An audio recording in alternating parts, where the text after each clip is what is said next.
I grew up in a lakeside town in Wisconsin. The water dictated the rhythm of the year more than the calendar did. Summers were busy and loud, winters were long and quiet.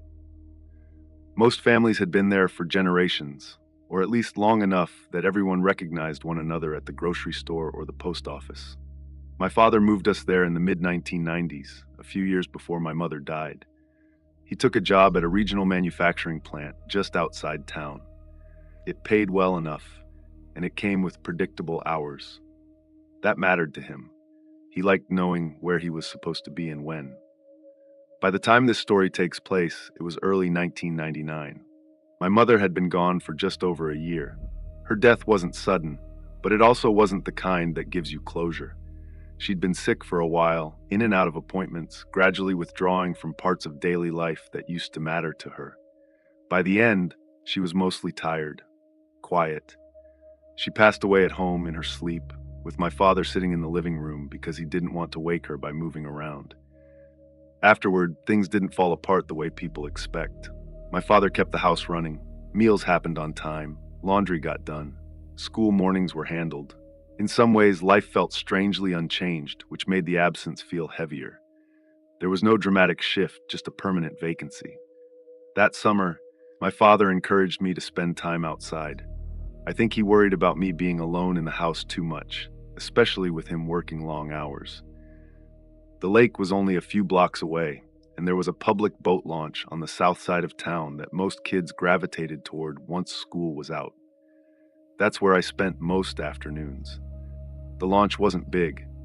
A concrete ramp sloping into the water, a few old wooden benches, and a gravel lot where people parked their trucks and trailers.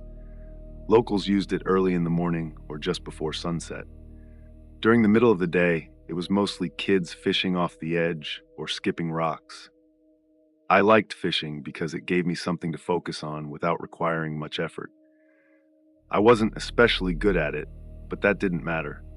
I could sit there for hours with a cheap rod and a small tackle box, watching the water shift color as clouds passed overhead. At that age, I knew most of the regulars. There was an older man who showed up every morning with a thermos and left before noon. A group of retirees who argued quietly about bait. A few dads who came by after work with their kids. The man I'm talking about didn't fit into any of those categories. The first time I noticed him, he was standing near the edge of the parking lot, just watching the water. He didn't have fishing gear, no boat, no truck backed up to the ramp, just a man in a windbreaker and jeans, hands in his pockets, looking out across the lake. That alone wasn't strange. People came to the lake just to look at it all the time. What stood out was how long he stayed. I'd been there since late morning. By the time early afternoon rolled around, the sun was high and most people had left. He hadn't moved much. When he did, it was only a few steps at a time, like he was adjusting his view. At some point, I became aware that he was looking at me instead of the water. I remember feeling annoyed. I was a kid, but I wasn't sheltered. Adults glanced at kids all the time, especially when they were doing something like fishing alone. There was something about the way he watched that felt deliberate, like he was waiting for something specific. Eventually, he walked closer. He didn't introduce himself, he just stood a few feet away, close enough that I could smell cigarette smoke on his jacket. "You're out here a lot," he said. I shrugged. I didn't stop what I was doing. He asked my name. I told him, because that's what you did back then. It didn't feel dangerous. It felt ordinary, like 1,000 other interactions I'd had with adults who passed through town. He asked where I lived. That gave me pause. I told him the street name, but not the house number. He nodded like that was enough. Then he asked about my mother. Not in a general way. He used her first name. I froze. Something in my chest tightened. My mother wasn't a topic that came up casually with strangers. People in town knew she'd passed away, but they didn't talk about her unless they knew us. He said her name like he was confirming something. "She moved here from out east, right?" he asked. I told him she had. That part was true. She'd grown up in Michigan and moved to Wisconsin after college. That information wasn't secret, but it wasn't common knowledge. He nodded again.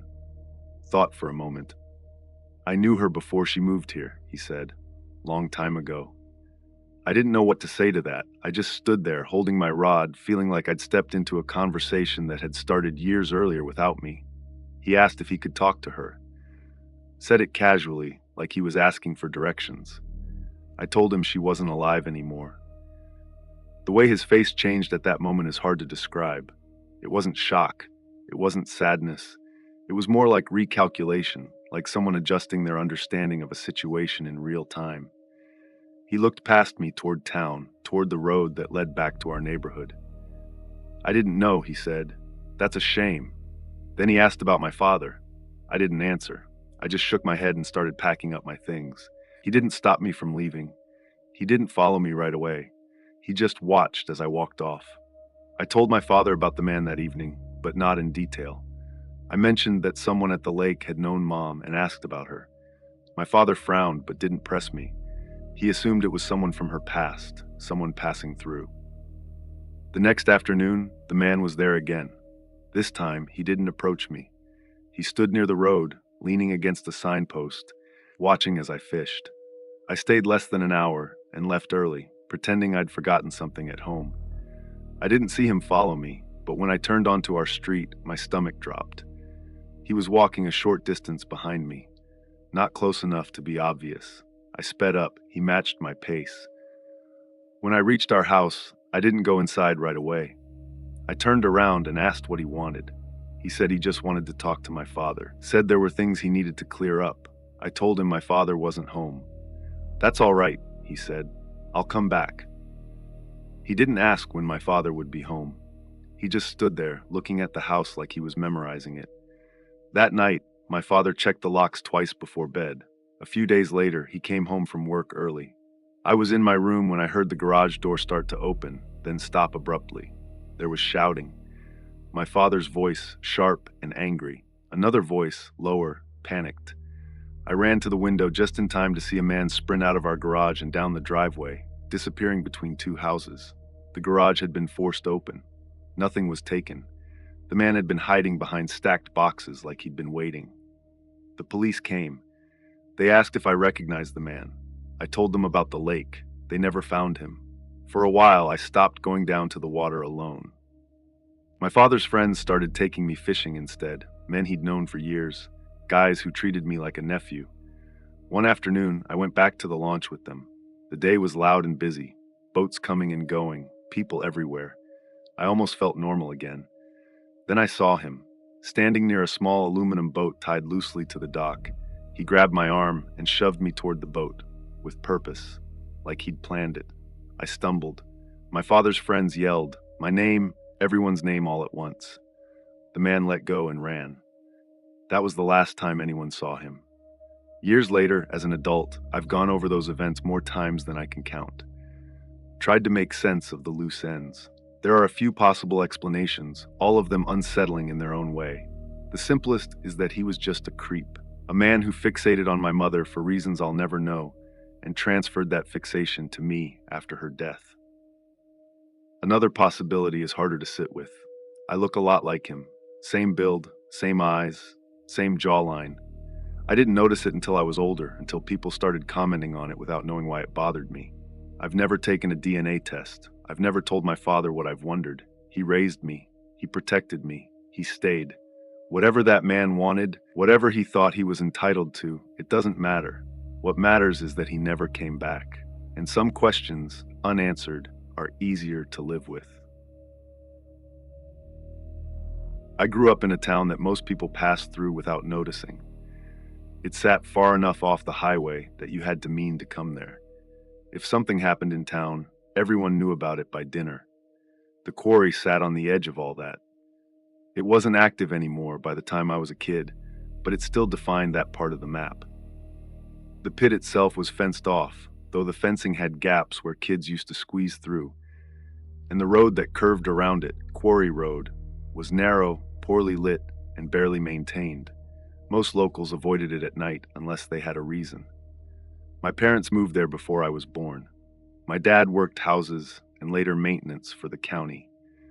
My mom stayed home when my brother and I were younger and picked up part-time work at the elementary school once we were both old enough to ride the bus. It was a quiet life, predictable in the way small towns tend to be. You knew what your week was going to look like before it started. Growing up, Quarry Road was always talked about in a certain tone. People didn't tell ghost stories about it, they told warnings. Don't speed there. Don't drive it at night if you don't have to. Watch for gravel in the curves. The explanation was always practical. The road was uneven. The shoulder dropped off sharply in places. There were no streetlights, and the tree line pressed close on both sides. But there was also the accident. It happened years before I was born, sometime in the late 70s. A car full of young adults, college age, maybe a little older, went off the road near the quarry bend and crashed down into the pit. By the time help arrived, most of them were already unalive. One survived long enough to be taken to the hospital, but didn't make it through the night.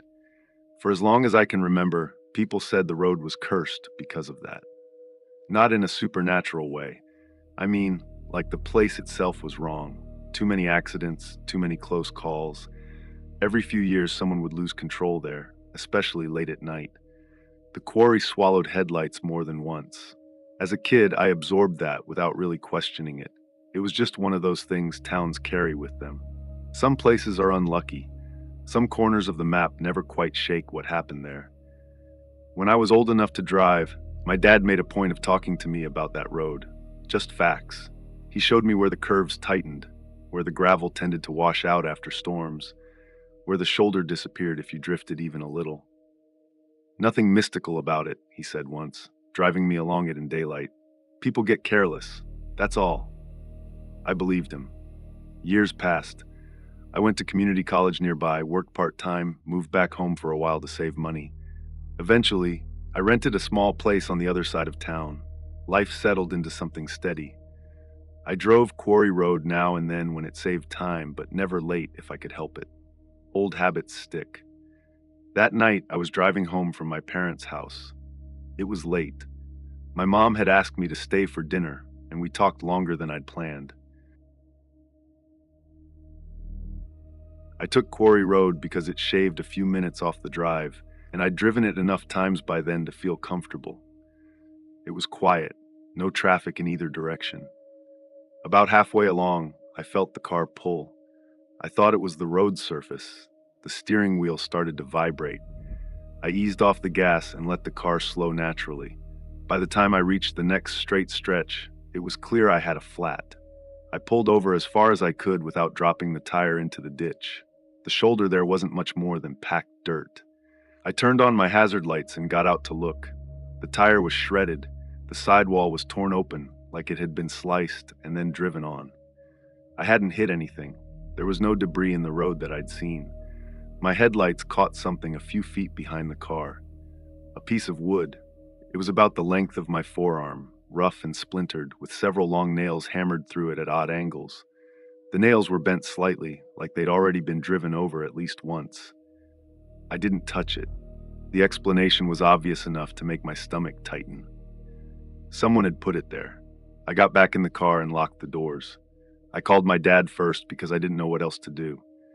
I told him what happened. He didn't interrupt. When I finished, he told me to stay in the car, keep the doors locked, and turn off the engine, but leave the hazards on. He said he'd be there as soon as he could. He also told me to call the police. I called them next. The dispatcher asked me to confirm my location, Quarry Road, near the old pit. There was a pause after I said that, long enough to notice. She told me an officer was on the way. I sat there with the phone in my lap, windows up, watching the road in both directions. The trees pressed close, darker than the sky above them. A shape moved at the edge of my headlights. Deer crossed there sometimes. I leaned forward, trying to see better. Then it stepped fully into the light. It was a man. Naked. Completely naked. He was thin, but not frail. His arms hung loosely at his sides as he walked toward the car. He walked like he knew exactly where he was going. When he reached the front of the car, he leaned down, peering through the windshield. His face was close enough that I could see his eyes. He smiled. He moved to the driver's side door and tried the handle. It rattled loudly. When it didn't open, he straightened and looked at me through the window. "Open the door," he said. His voice was high, just wrong in a way I can't fully explain. like it didn't match the body it came from. I shook my head and yelled at him to go away. He tilted his head, listening. That's when I saw what he was holding. A blade, long and narrow. He hadn't raised it. He just held it loosely, like an afterthought. "Open the door," he said again, the same tone, patient and insistent. I grabbed my phone and called my dad back, putting it on speaker without thinking. I told him someone was there. I told him he had a knife. The man heard my voice change. He stepped closer, pressing his face near the glass. "I just want to talk," he said. I screamed then. Headlights appeared at the far end of the road, coming toward us from the opposite direction. The man turned his head, watching them approach. I thought he might stay anyway. Instead, he stepped back, then turned and ran into the trees. He moved fast, disappearing into the dark without a sound. The other car slowed and pulled over a short distance ahead. A man got out, keeping his distance, hands visible. I shouted to him through the closed window. He came closer when I told him what happened. He stayed with me until my dad arrived, then until the police showed up. They searched the area, but there was nothing to find. The piece of wood with the nails was still there. An officer picked it up carefully, using a bag from the trunk. They took statements. Mine, the other driver's, my dad's. They asked if I recognized the man. I didn't, not even a little. Word traveled fast. Some said it had to be the same man from the old quarry accident, the one no one ever identified, the one the survivor had hinted at before passing away, according to rumor. A crazy local, a drifter, a ghost. I didn't believe that. What I saw felt real in a very ordinary way. Too ordinary. A person who knew that road, who knew how to stop a car without being seen. Someone who had studied that place and what it meant to the town. The police never caught him. I know how easily stories grow there, and how easily someone can hide inside them. Some places don't need to be haunted to be dangerous. They just need to be familiar enough that people stop paying attention. And that's what worries me most. I was 24 years old when this happened. I just moved back to Ohio after a couple of false starts out of state. Just jobs that didn't stick, roommates that didn't work out, and that familiar feeling that I'd gone too far without really knowing why. My parents were still in the same ranch house in a small town in western Ohio, and I moved back in with them with the understanding that it was temporary. The town. One main road, a few fast food places, a closed movie theater, and a hospital that sat just far enough from downtown that you couldn't see it unless you were looking for it. The hospital had been there for decades, private, not county-run. It wasn't huge, but it was well known locally, especially for long-term care and rehab patients. A lot of older people ended up there for extended stays. I needed work quickly. I wasn't picky. I applied everywhere: warehouse jobs, grocery stores, overnight stocking. The hospital had an opening for a night shift janitor. Third shift. The pay wasn't great, but it was steady, and it came with benefits if you stayed long enough. I interviewed with a facilities manager whose name I honestly can't remember now. He was polite, a little distracted, and clearly doing several jobs at once. He told me the work was simple: cleaning hallways, patient rooms that were already cleared, bathrooms, break rooms, and some administrative areas. No patient interaction required. Most of the hospital would be quiet at night. Nurses, a few doctors on call, security doing rounds. I started the following Monday. The first few nights were good in the way overnight jobs usually are.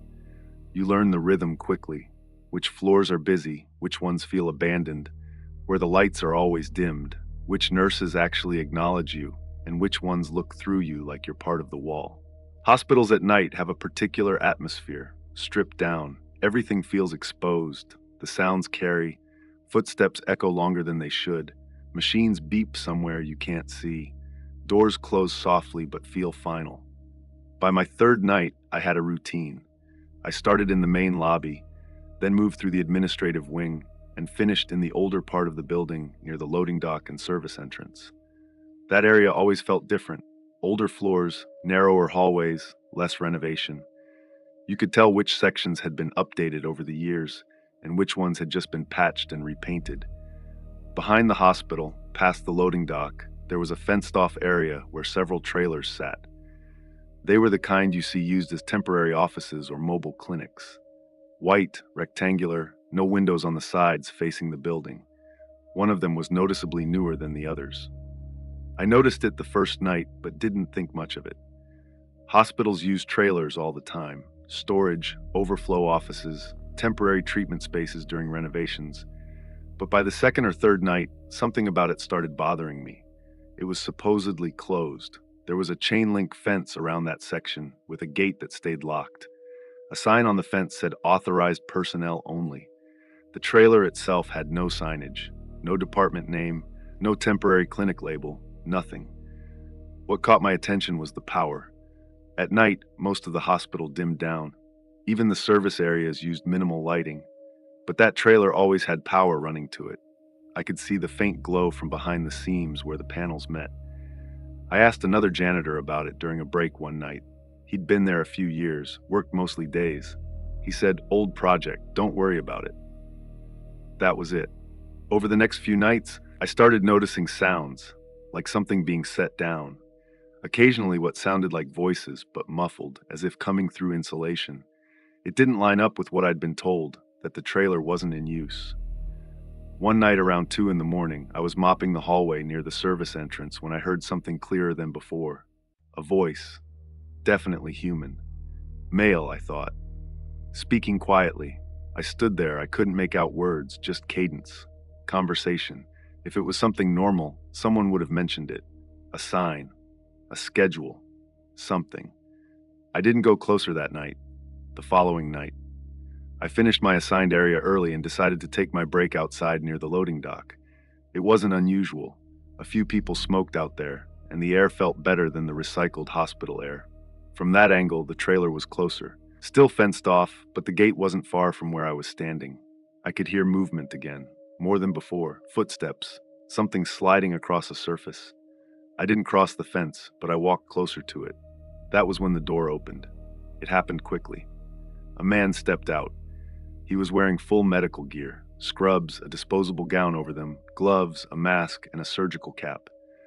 The kind of outfit you'd expect in an operating room, not in a trailer behind a hospital in the middle of the night.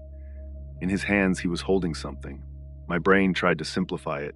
A bundle of supplies, waste, linen, but it didn't move like fabric. It was heavy in a way that made his arms tense, and it had shape. I don't know what it was. I want to be clear about that. I never saw it clearly enough to say definitively what it was. But it looked like a body part, wrapped partially, not completely. Skin visible.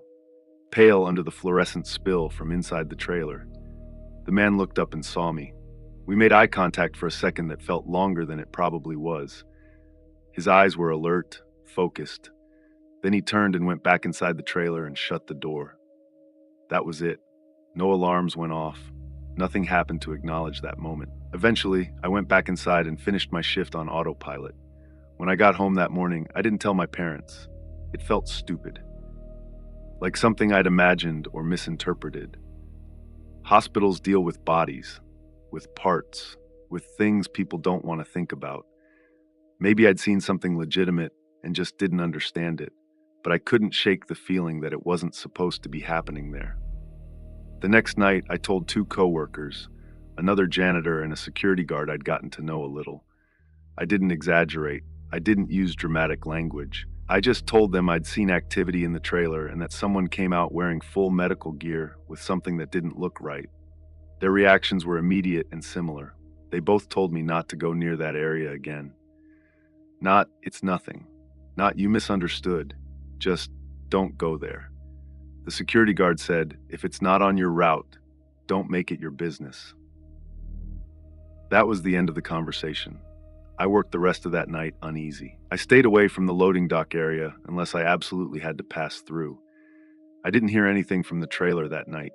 When I went home the next morning, I slept poorly, kept replaying that brief moment. The way the man looked at me, the way he didn't hesitate. That afternoon, around 4 o'clock, my phone rang. It was the hospital owner. I'd met him once during onboarding. Older man, professional. He introduced himself again and told me that my employment was being terminated effective immediately. I asked why. He said it wasn't working out. I asked if I'd done something wrong, missed something, broken a rule. He said, "We're going to leave it at that." I reminded him I'd only been there a few days. He said yes, and that's why this is simple. That was the end of the call. I was too stunned, honestly. I told him I understood and hung up. I never went back to that hospital. I don't know if what I saw was illegal, unethical, or just something I wasn't meant to see. I was fired within hours of talking about it, and no one ever asked me a follow-up question.